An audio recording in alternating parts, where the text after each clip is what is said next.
Hi, welcome to January Thornley update. Yep, still here. Haven't been around for a while doing any video updates. Last one was October. Kind of lost enthusiasm in November and December. Little pup arrived, obviously back in July, and she's taken up a lot of time and kind of lost enthusiasm to really do anything in the cabin. The cold weather's not helped. Got Christmas out of the way, was hoping to do some work over Christmas but was ill, but now New Year's here, some renewed enthusiasm. So today's video will show you what's been done since, and hopefully we're gradually getting there. Board 2 in the middle is the main section where it goes into the yard. Excuse me. All the points have now been connected up to the OC32. They're servo motors. We've actually gone and taken all the springs out of the points, and when we flip the points over, they are as quiet as a mouse. There is no buzzing, noising, clicking from left to right like you get on seat motors and pico motors. These are as silent as you can possibly get, and they will go throw over very, very slowly, and they run superb. I can't show you today at the moment, not got the laptop programmed up. We've still got board number 3 down there to program, and 2 points on board number 1 where the TMD depot is going to be to do. So once those are done, hopefully we'll do another update and show you. So if anybody tells you DCC wiring is pretty simple and it's 2 wires, they're lying. Although I suppose if you had just an oval piece of track and one train going round and round, yes, it is 2 wires. But with a complex diesel depot with so many points, 2 layers as well, we've got a fiddle yard, a freight avoiding line, a diesel depot, and with all these points there is kind of a bit of wiring, and let's show you. Underneath the boards, we've put a piece of ply down the side, and there, if I just hopefully expand in, is the OC32 board. You'll see a plethora of wires coming out, green, blue and white. The green wires go to all the point motors on board 2, the blue wires go to the point motors on board 1, and the white wires go to the point motors on board 3. There's a closer look up at the OC32. It's a 32 pin output, and I think we've used 28 or 29, so we've got 3 left which we will use. Most probably get another OC32 to do the wires for the diesel depot inspection pits, the yard lights, service lights and oil terminal. And if I lie down on the floor, you'll see here is all the wiring underneath my board, and it looks a bit of a mess, but that is DCC wiring for you with all the point motors. I think there is most probably where the double slip is. God help me if I ever have to go and do these, because most probably forgotten what does what, but hopefully it'll come back to me. Thankfully I've done a load of chop blocks when I did the droppers, and what we're going to be doing is creating a load of feedback modules on the computer system, so we can have each track area having its own feedback area, so you can basically computerize your train running. I'll show you that in a minute, what we're likely to do. But as you can see, there is a load more wires, load down there.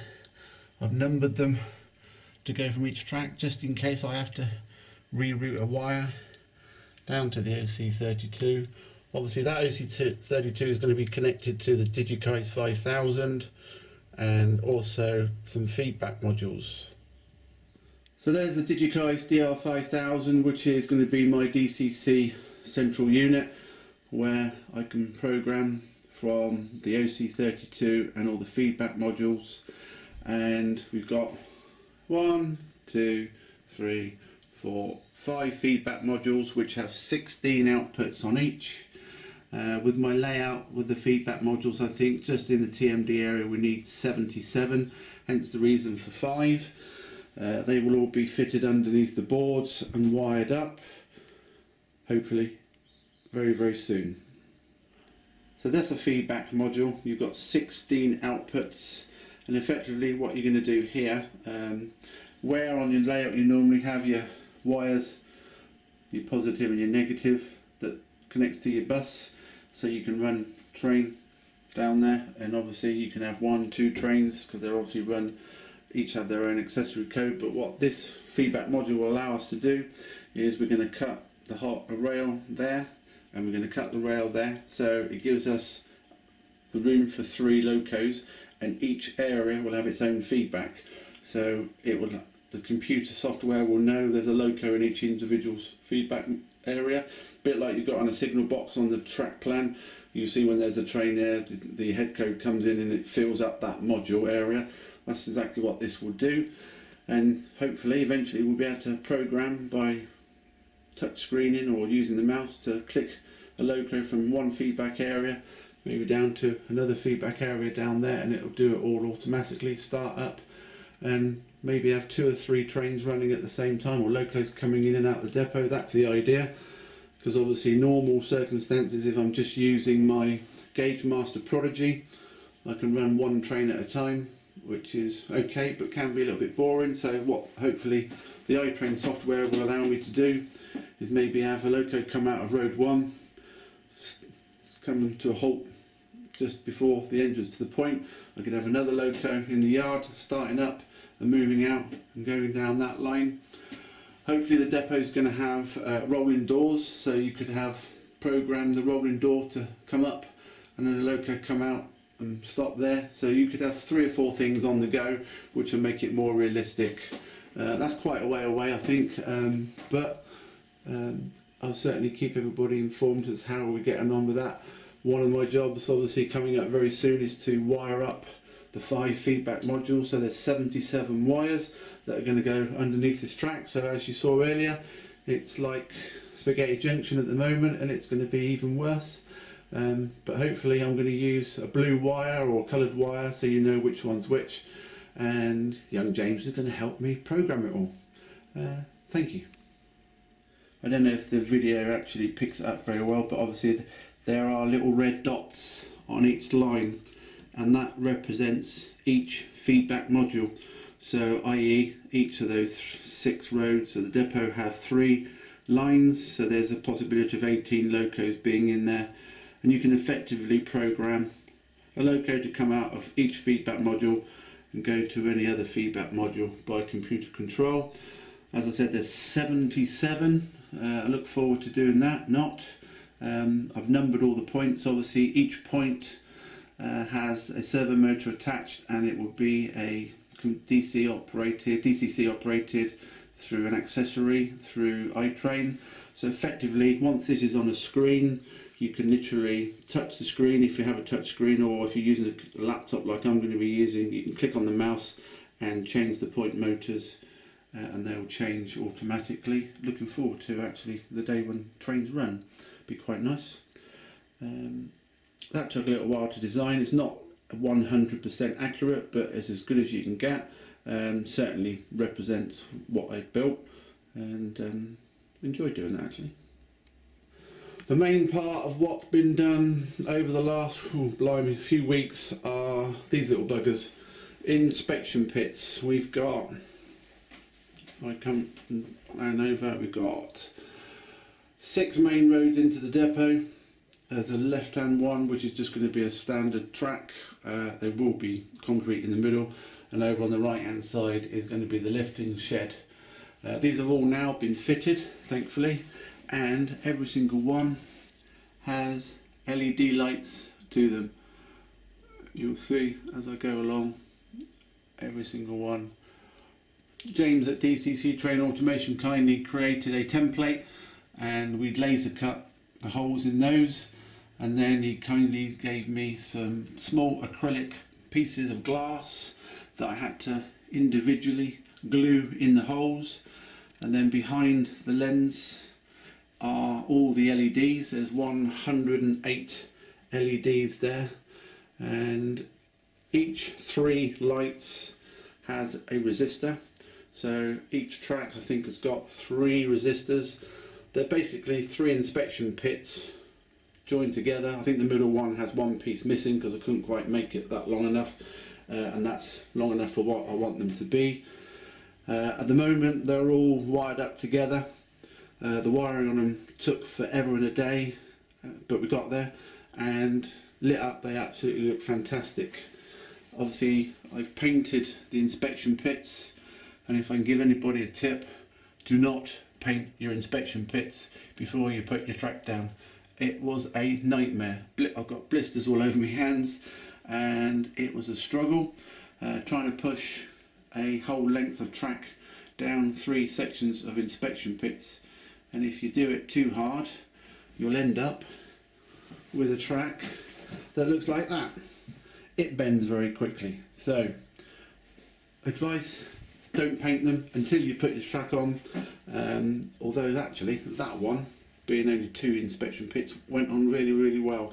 I did spray a bit of WD-40 over the top to help them go down, but you were literally threading each one through the hole bit by bit, and occasionally they would miss. And I think I've got lane 5 which broke about 12 clips, so they've had to be glued in place to keep it in position, but it's all working hopefully, although I haven't tested any trains on them. They are now physically joined up to the depot.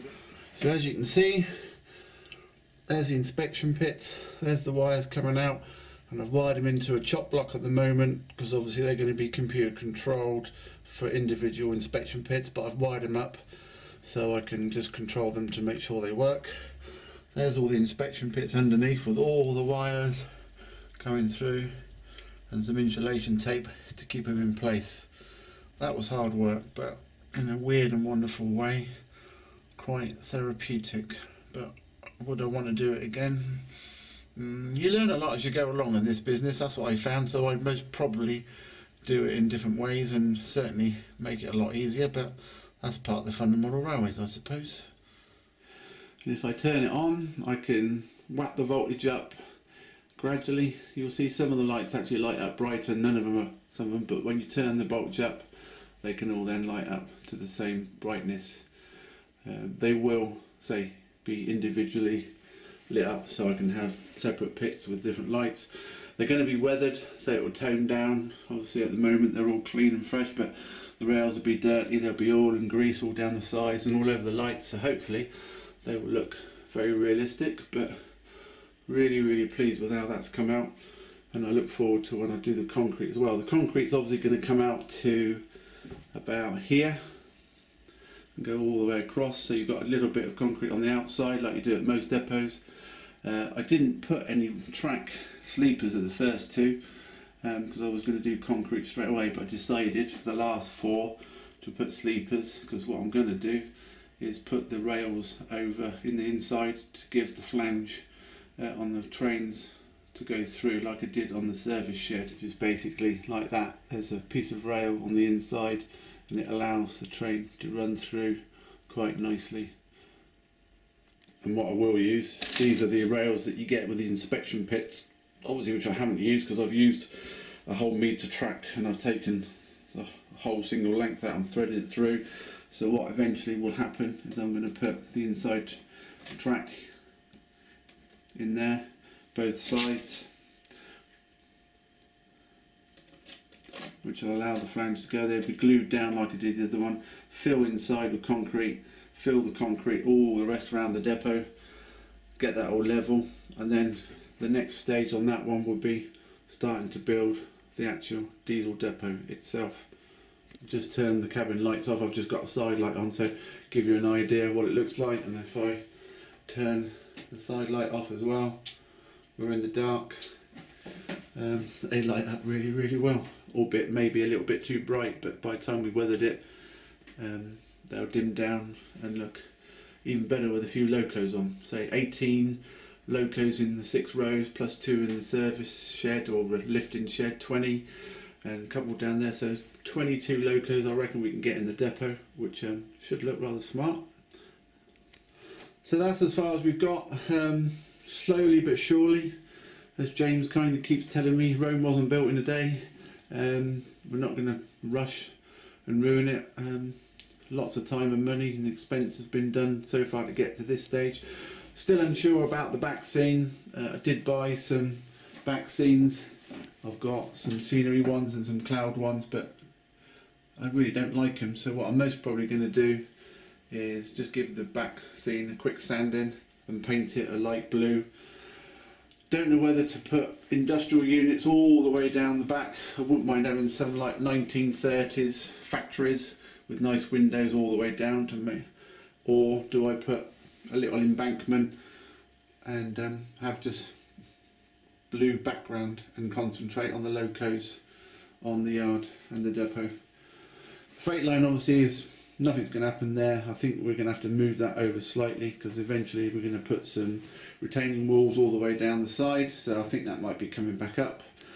Got to finish obviously ballasting in front of the depot, which will come soon, but next step is to complete the concrete area and the railings.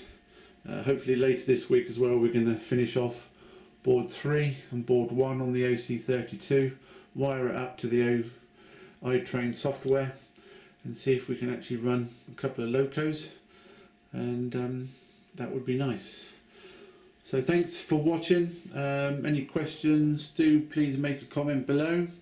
Like to hear what you think of Thornley TMD so far. Pleased with how we're getting on, and obviously don't get a huge amount of time to come in here. Sometimes you don't feel like doing it after having a long day at work, but Wednesdays is my day off, so I'll be in here on Wednesday, cracking on doing the concrete maybe, or at least the railings inside the rail to start on. And I think James is coming up this week to help me finish off boards 3 and 2. So I'll leave it there. Thanks for watching. We'll try and do another update a bit quicker than 3 months, because hopefully progress will start to take fold quite quickly in a way. And obviously keep looking on the Facebook page. If anybody's not on, haven't liked the page, it's facebook.com/Thornley TMD. I'll put a link in the description below. Be nice if you come along and say hello or give us a like. We're nearly at 900 likes. Appreciate that. Thanks for watching, and see you soon. Bye bye.